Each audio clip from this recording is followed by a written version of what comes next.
It is now, monetary policy rate stands at 11.5%.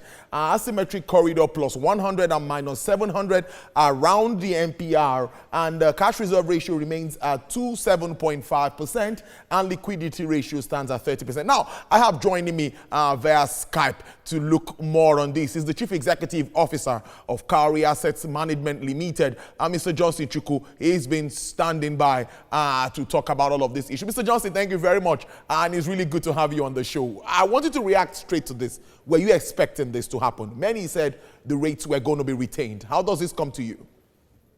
Tolu, thank you for having me. I actually expected that the rate to be retained. Simple reason is that the CBN governor, as he said in his broadcast, that they had a policy dilemma. And I was thinking that they resolved that policy dilemma by being on the middle course, retaining the rates at their previous levels. But interestingly, they took a very bold position, which is to actually loosen.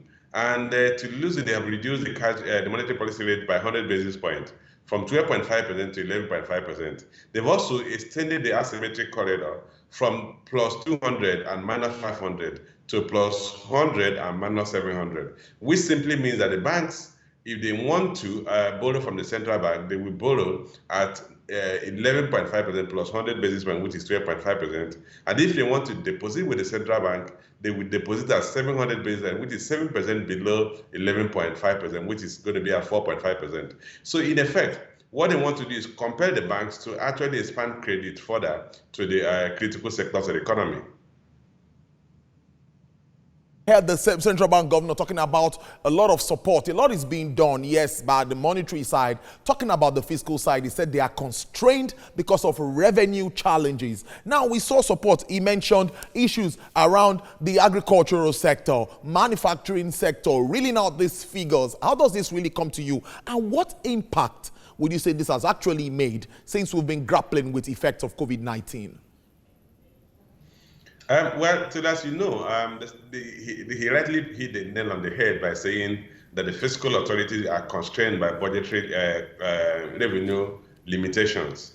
And what we've seen in the economy is that virtually all the funds going to the economy is coming from the expansionary or development finance initiative of the central bank. He did specifically mention the manufacturing sector, agricultural sector. We know we have the commercial agricultural credit scheme. We have several credit products that have been designed to basically support the agricultural sector. And those funding are all coming from the central bank, not from the fiscal authorities. The support to the manufacturing sector is also coming from the monetary authorities. You know that the central bank came up with a 1 trillion naira intervention fund to support the critical sectors of the economy and mostly the manufacturing sector. There was also 100 billion naira that was earmarked to support the pharmaceutical and medical sector. So these are all the finance initiatives of the central bank. And without that, I wouldn't know how deep the contraction we saw in the second quarter of this year would have been. But clearly, a lot of the support the economy is getting is coming from the monetary authorities. Now we know that the fiscal side is constrained. The CBN governor also talked about moderate improvements in the equities market. Well, he tried to also explain that. But I want to go to talking about this broad solution, broad recovery arrangement between the fiscal and the monetary side. Where do we really start from? Do we have any quick wins at all, Mr. Johnson? Well, it will be difficult to talk of quick wins given the difficult macroeconomic environment, including the global environment. The central bank governor in his broadcast also made reference to the fact that, look, we're seeing a second wave of coronavirus infection globally. We've seen localized lockdown in some Western countries. We've seen even England talking about plans to lock down some segments of their economy. And we've seen a spike in several Western countries, including the US. And that is beginning to impact on even crude price. We saw crude price drop from a high of close to $47 per barrel down to just about $41.8 per barrel today. And despite the fact that OPEC is still pushing to limit crude production, I mean OPEC and non-OPEC members.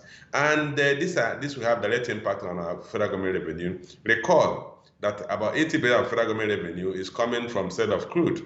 Foreign exchange earnings, about 70% of the entire federal government will be coming from export of crude. So if you see a market development where crude prices trading about 41 to 41.2, $42 per barrel, at the same time when our production is just about 1.3 million barrels to 1.4 million barrels a day, you can understand the level of constraint that the government has in stimulating the economy.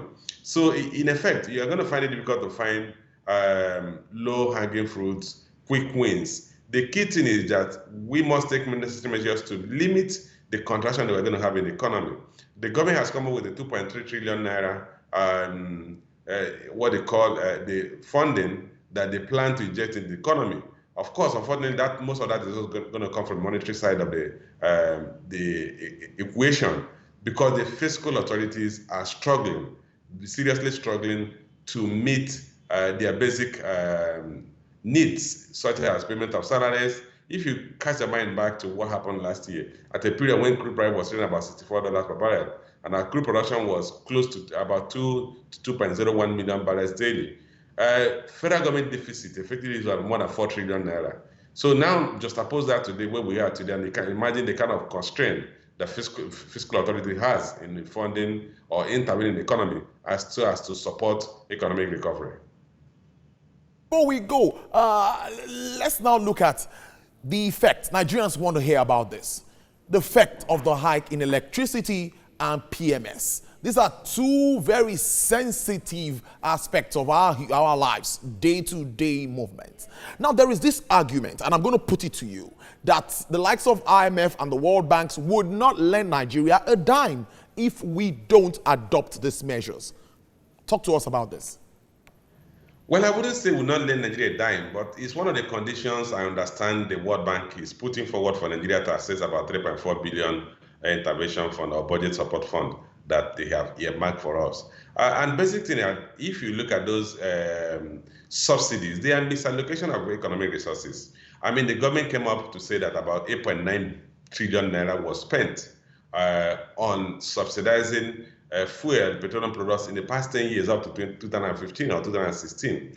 What that means that each year we spend about 890 billion naira to subsidize petroleum products.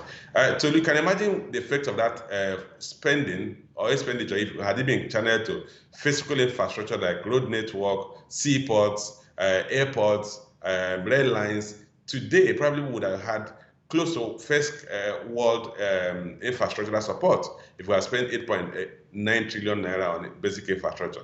Not to talk about other critical sectors like education, healthcare. So in effect, clearly, spending money on subsidized consumption is not the most effective way to support economic activities. And that's why the World Bank was pushing the federal government that we need to properly allocate the limited economic resources we have so as to support economic recovery and growth.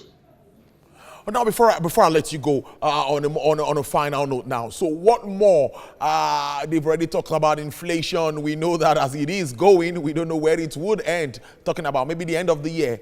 And some are saying that by 2021, the recovery could be, some are saying it's U, some are saying it's V, some are giving us different. I don't know which you believe would happen as we move on, Mr. Johnson.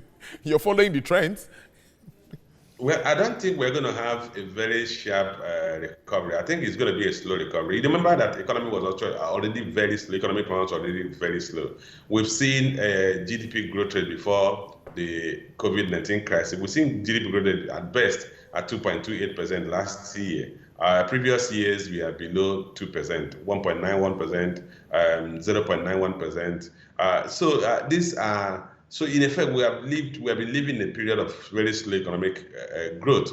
So if you now bring in the mix of a global economic recession, a slowdown in crude production, slowdown in crude prices, it will be difficult for us to have a quick recovery. But what matters most at this point is that we should not allow the contraction to be deeper than what we saw in the second quarter, where the economy contracted by 6.1%.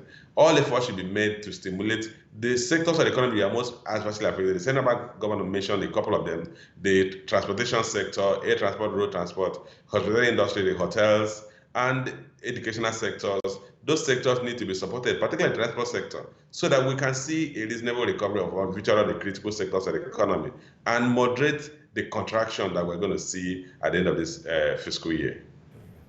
Okay, Mr. Johnson Chukwude, thank you very much. It's always great to have you on the show, particularly on this very, very important day where these decisions are being made at the MPC. Thank you very much for spending your time with us. It's a pleasure.